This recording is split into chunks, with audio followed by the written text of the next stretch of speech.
Welcome back to another FPL video ahead of Double Gameweek 23. I'm going to provide the best wildcard squad with the news from yesterday, taking into account the 4 teams that will double in Gameweek 25, and also provide a recap on the 4 teams that will blank in that game week, which could be a really good opportunity for some of us to use the free hit. But I still would like to use most of my chips anyway, and I'll discuss this in future videos too later on in this season, especially the wildcard and potentially the free hit as well. So if you end up enjoying this video, you know what to do. Smash the like button, subscribe for new, all of that good stuff.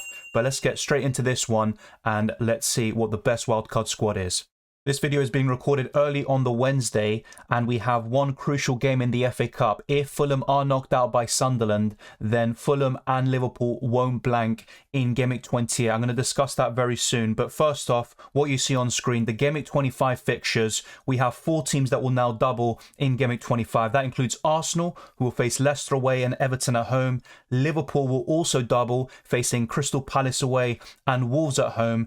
Wolves themselves will also double, with Fulham away and Liverpool away. And finally, Everton will be facing Aston Villa at home and facing Arsenal away. Then we have those 4 teams that we already knew about. They're going to be blanking because of the Carabao Cup final. So Manchester United, Newcastle and their respective opponents, Brighton and Brentford, will all blank in Game Week 25. We have a hybrid of a double and blank game week, and that's why the free hit, like I said earlier, could be a really good opportunity to use that chip, because you kind of cover all bases. And a lot of these teams that are doubling, like Liverpool, Wolves and Everton, they don't really have interesting assets that you'd want beyond a certain game week, even though some of them, like Liverpool, could actually have a fixture in blank game week 28, one of the major blank game weeks of the season. So there's a few things we have to balance out and see what is the right kind of approach to all of these game weeks. But ultimately, I think we can get by to Game Week 25 without even using the wild card potentially, just with free transfers, maybe possibly a hit. You could easily get an 11 out with plenty of double game week players,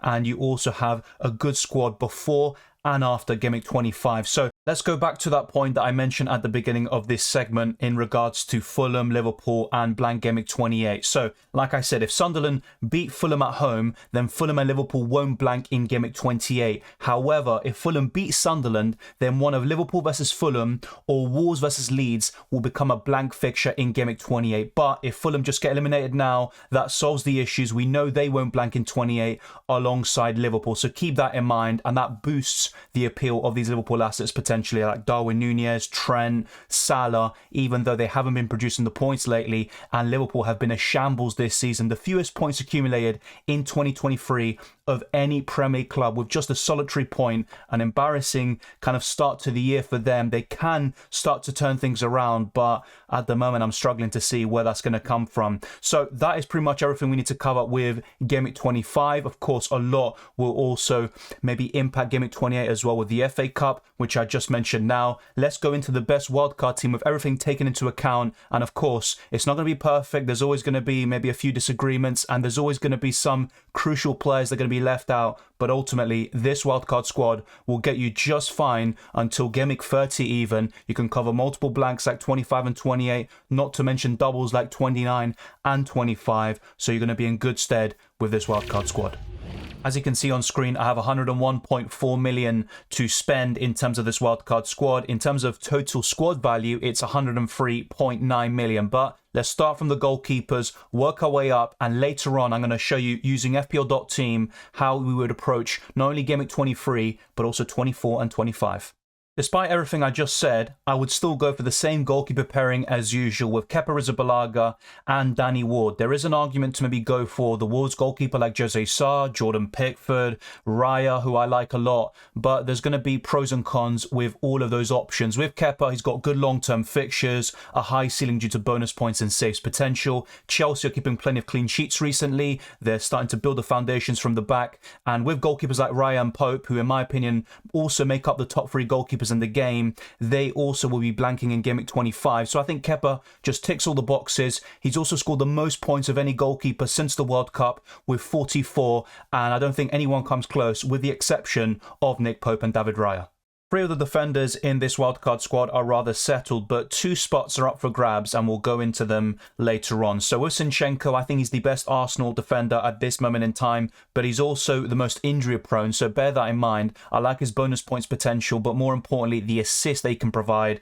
playing as this inverted left back for Arsenal. He's crucial to how Arsenal build up in all facets and all phases of the game. So I would go for Zinchenko, but you could easily go for Gabriel Saliba or Ben White. Take your pick. I think any one of those would be fine. And I would go for one Arsenal defender and then two attackers, so to speak. Nathan Ake is also in here. And I'll be honest, I'm not a big fan of Man City defenders in general. You look at the points scored over the course of the season and it hasn't been good enough. But Nathan Ake fits the bill. He should be the most nailed on asset, although the Champions League could definitely mix things up a little bit. He can play as a left back and as a centre back. He's been in great form, the most informed Man City defender alongside John Stones. So I would also go for him. I could see a clean sheet against Aston Villa at home in Game Week 23 and also in Game Week 25 against his former club Bournemouth. Then you've got Badiashile. This is one of the two spots up for grabs. You could also go for a Spurs defender like Perisic, or if he can get a spot in the side, Pedro Porro, the new signing. I think it could be the best Spurs asset besides Harry Kane at only 5 million with great attacking stats. So that is definitely one up for grabs. I think if Pedro Porro can get that spot,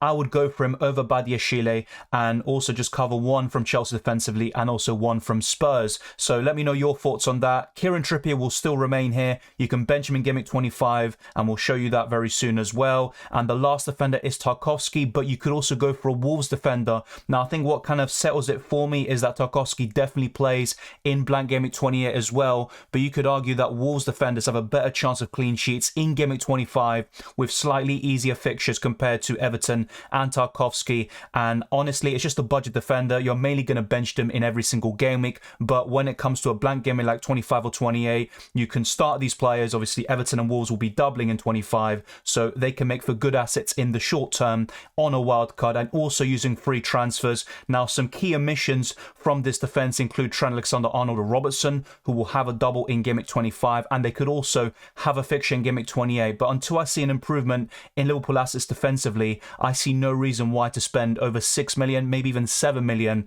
on a defender when there's not going to be many clean sheets or points in general. And it also could limit you in other areas like the midfield and attack, where you might want to go for Harry Kane, Kevin De Bruyne, Salah, and also other really good options around 6-8 million like Bukayo Saka. The most important aspect with this wildcard squad is balance. You're not only looking at Game Weeks 25, 28 and all the other blanks that are in front of you, but you're also not sacrificing the weeks before and afterwards, which may include double game weeks and just regular game weeks as well. So you're going to be well set up for any situation. I think Odegaard and Saka are the two best Arsenal assets, so I would definitely go for them. Then it's up to you whether you go for a triple up with Nketiah up front, or do you go for a defender like Zinchenko. That's completely up to you. I think long term it's a defender and two midfielders, which is the best way to approach it. But in the immediate short term, especially in double game weeks 23 and 25, you could argue that going for a triple up in Arsenal attack is not only going to be different from the rest of the pack, but also the most fruitful in terms of FPL points. Next up is Riyad Mahrez, and the biggest concern with him always is the minutes, especially with the Champions League now coming into the mix. He tends to be a Champions League player, always starting in that competition, then being benched in the Premier League. That could happen once again, but I think with the personnel that City have at their disposal in the winger positions, I think Mahrez will still continue to start most Premier League games for the foreseeable future. But of course, I could be completely way off the mark, and you could go for a Kevin De Bruyne instead. But I would highly recommend a Man City midfielder, and for me, the choices lie between De Bruyne and Riyad Mahrez, and I would go for the cheaper option in Mahrez, who also is in better form, especially in regards to goals and assists and FPL points. The other two midfielders include Rashford and Mitoma, who will be blanking in Game Week 25, but I wouldn't be looking to overlook them in 23 and 24. You could start them in those two game weeks and then bench them in 25, or you could even use free transfers to start to get rid of some of these blank game week players. But we only have 3 players in this entire squad that will be blanking in Game Week 25, so that won't be any issue, and you'll have plenty of free transfers before Game Week 28 to also sort out your team for blank Game Week 28, and then you could possibly wildcard just afterwards in Game Week 29 and then start to use the free hit, the bench boost in game weeks such as 32, 33, 34, etc. So I think there's a really solid plan here. You're well set up for not only the next 5 game weeks, but also beyond that. And I think Rashford and Mitoma are two of the most informed players as well. And you don't want to just sacrifice them just because you're so bogged down and obsessed with blank game weeks. I'm not a big fan of this pick in Darwin Núñez, but he does have a double in Game Week 25, and he also could have a game in 28. Liverpool have some good long-term fixtures. Darwin Núñez obviously is always a promising asset. He just never really delivers, and I don't think that we've seen anything in recent weeks to suggest that he's going to now suddenly start banging in the goals. I think he could become a good player for Liverpool in the future, but it's a very risky pick regardless. And the main reason we have him is because he features in Game Week 25, and not only that, he has a double game week as well. Now, my preference would be Eddie Nketiah, and also someone like Ivan Toney, who you could maybe bench in 25 and then later on start him in every single game week until 30 or 31. But just to kind of avoid all these headaches and to go for that Arsenal defender, which I think is important in the long term, I would go for someone like Darwin Núñez. But I have to say, if it was just a question of who would I rather have from the Liverpool ranks, especially in the attack, it would be Salah, but Darwin Núñez fits the bill and he's also more accessible. And as you can see, we still have 0.8 million left in the bank with this wildcard squad. Erling Haaland speaks for himself. There's no real need to talk about him. Doesn't blank in 25, has a double in 23. Great long-term fixtures, and he's the best FPL asset in the game. And I would argue Harry Kane is the second or third best, and I know that there's going to be a lot of clamour now to maybe sell him to Darwin Núñez in 25. I still wouldn't do that, to be honest. I would still just keep Harry Kane. It doesn't matter if Darwin Núñez has extra fixtures. I still believe Harry Kane will outscore him. So if it's a question of Harry Kane or Darwin Núñez, I still go for Harry Kane. But you could go for both of them with a wildcard squad, and you could be set up very well for the next few game weeks too. But like I said earlier, I think my main concerns, apart from Darwin Núñez, would be Badiashile versus Pedro Porro or another Spurs defender, and also Tarkowski versus a Wolves defender. Let me know your thoughts down in the comment section below, because I may have gotten it wrong here with what you see on screen, because it's 50-50 decisions. They could go either way, and I don't think there's much separating either of those players. But like I said, if Pedro Porro can get that spot from Emerson Real, who's been in excellent form, then I firmly believe he could be one of the best defenders in the game until the end of the season.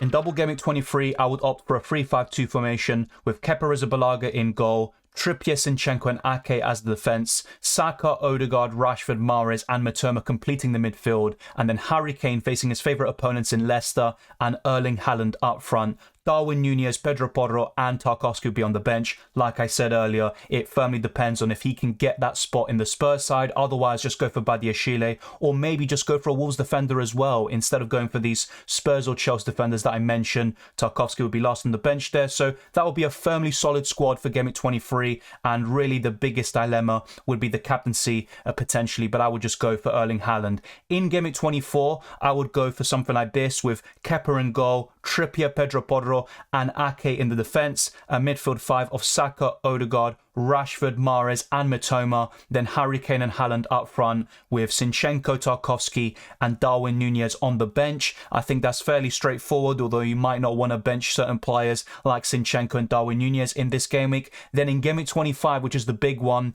Kepa in goal, a 4-3-3 formation with Pedro Porro, Ake, Tarkowski, Zinchenko, Saka, Odegaard, Mahrez, Darwin Núñez, Kane and Haaland. And don't forget that this is without making any free transfers between Game Week 23 and 25. You have plenty of opportunities to maybe add some more double Game Week players like Salah, Gakpo, Trent, Robertson, a Wolves defender, you name it. So let me know your thoughts down in the comment section below. You would be fairly well set up anyway with this squad, but like I said before, there are a few things definitely up for debate, in particular in the defence, and I would argue the forward position as well, with Darwin Núñez not really delivering the goods up until now. But thank you very much for watching. If you enjoyed this video or found it useful, then be sure to smash the like button and subscribe if you're new. Let's try to get this video to over 300 likes. Let's keep on pushing towards 18,000 subscribers. You can follow me on Twitter and Instagram, DylanRCM. Check the links in the description below for the Patreon, channel memberships, Discord server and FPL League, and keep an eye out for more UCL fantasy and FPL content over the next week. I'll see you very soon in the streams, and I hope you have a really good week and keep enjoying the football.